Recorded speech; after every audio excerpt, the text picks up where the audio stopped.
everyone! Welcome to this presentation video. My name is Trecy Angelica Tampubolon with student number 118. And today I will walk you through the export documents required for shipping tropical eel, one of Indonesia's most premium fishery commodities. This presentation is part of the Logistics English Practicum test. When it comes to exporting goods internationally, documentation is everything. These documents are not merely administrative formalities. They are what make a shipment legally valid, traceable, and trusted by buyers all around the world. For our product, the tropical eel from PT Nusantara Fresh Export, sources from Banyuwangi, East Java. There are two groups of documents that must be prepared: primary documents and supporting documents. So, let us go through each one. Let us begin with the primary documents. These are the documents that form the core of every export transaction.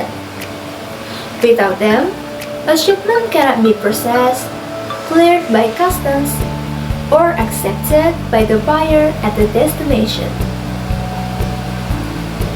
The first document is the commercial invoice.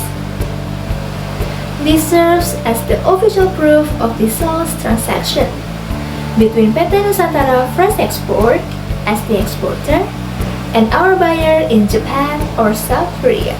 It contains all of the essential transaction details.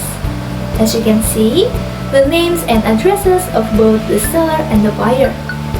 A full product description, in our case, is tropical eel, available in frozen or live form, as well as the quantity, unit price, and the total transaction value, stated in either US dollars or Japanese yen. The invoice also specifies the delivery terms. We commonly use either FOB or free on board or CIF, cost, insurance, and freight. The commercial invoice is, in a sense, the foundational document of the entire export process. All other documents are cross-referenced against the information it contains. The second document is the packing list. If the commercial invoice explains what is being sold, the packing list explains precisely how it's packaged and prepared for transport. For our live eel shipments, we use styrofoam boxes equipped with an oxygen supply to keep the eels alive during transit. For frozen products, the eels are vacuum sealed and flash frozen, then packed inside insulated carton boxes. Customs officers at the destination port use this document to physically inspect and verify the shipment. For this reason, the information in the packing list must be accurate and fully consistent with the commercial invoice. The third document is the bill of lading, or for air shipments, the airway bill. The bill of lading is issued by the shipping company and serves three important functions. First, it confirms that the goods have been received and loaded onto the vessel. Second, it acts as a contract of carriage between PT Nusantara Fresh Export and the carrier. The third, it functions as a negotiable document of title, meaning that whoever holds the original bill of lading has legal ownership of the goods. Because live eels are highly perishable and require fast delivery, we use air freight for those shipments, which means we issue an airway bill instead. For frozen eel in larger volumes, we use sea freight with a full bill of lading. The bill of lading is also a mandatory requirement for releasing payment under a letter of credit, which leads us to the next document. The fourth document is the letter of credit, or LC. This is the payment instrument that makes international trade safe and reliable for both the exporter and the importer. The type of LC we typically use is an irrevocable side LC. Irrevocable means that the terms cannot be changed or cancelled without the agreement of all parties involved. Side means that payment is made as soon as the compliant documents are presented to the bank.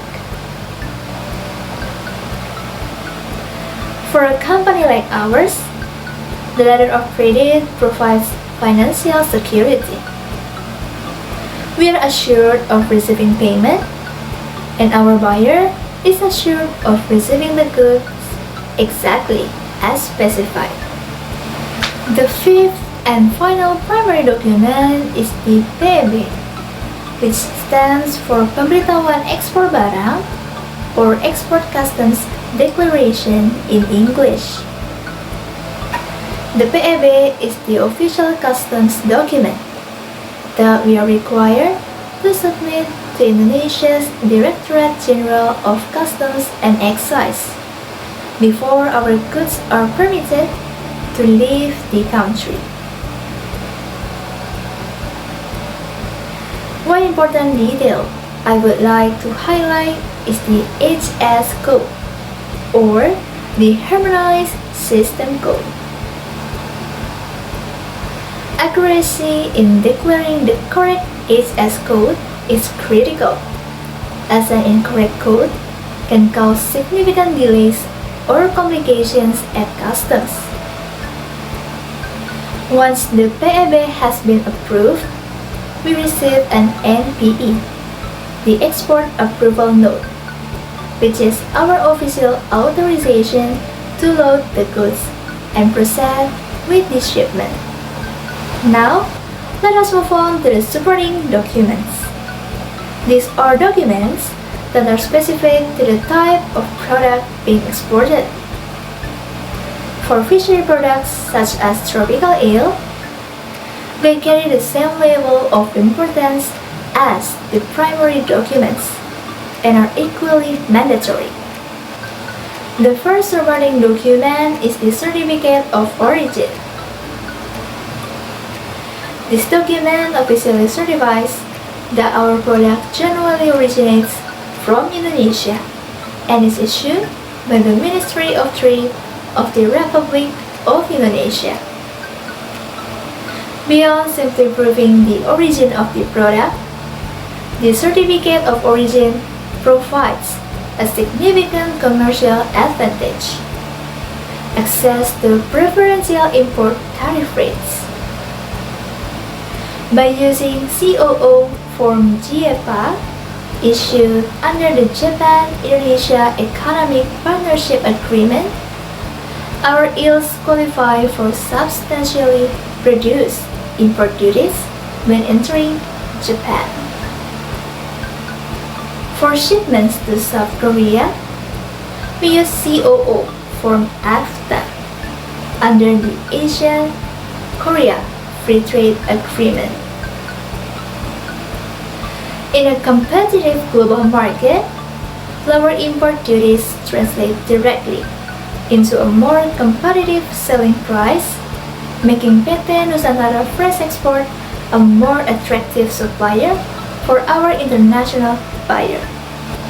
The final document, and one of the most critical for any food product intended for export, is the Phytosanitary Certificate. This document is issued by BKIPM, Indonesia's Fish Quarantine, Quality Control, and Safety of Fishery Products Agency, operating under the Ministry of Marine Affairs and Fisheries.